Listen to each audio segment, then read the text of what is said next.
Hi, this is Jeff Lesher with What's the Point? And the point this week is dedicated to trying new things and being inspired to do so by having a bit of fun, at least with a concept. And this is in honor of a late friend of mine who was good at calling me and some others out occasionally for taking ourselves a little too seriously. He would say things like, you're talking a lot like a consultant. Why don't you try this and speak to me as though I'm a person? And that's good counsel. And it's very consistent with my overarching sensibility, which is to make up sort of silly phrases that reflect very real ideas and possibilities, like these. Half-assed is only a bad idea if you use the wrong half of the ass. So is the ass half full? Is it better to be assless than half-assed? And if you try with one half, maybe you can add the second half at some point.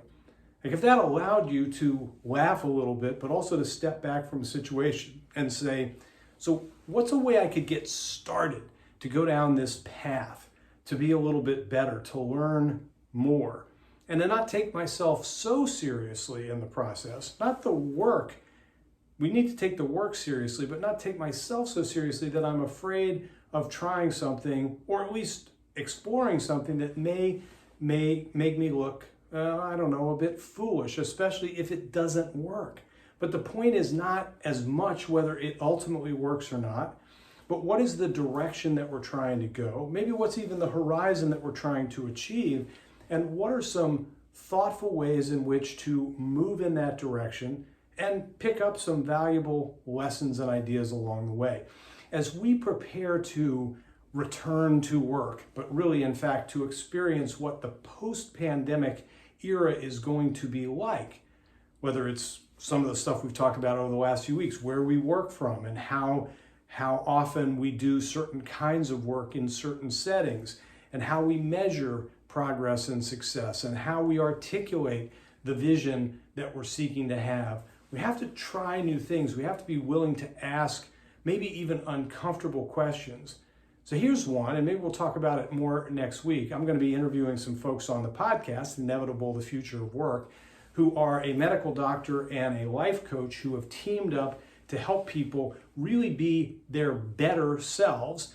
And one of the challenges and opportunities that we have as individuals and we have as leaders and organizations have is to recognize that people are returning from a period, for many of them, of darkness, certainly of challenge, of great angst, of trauma even, depending on what situations have befallen them.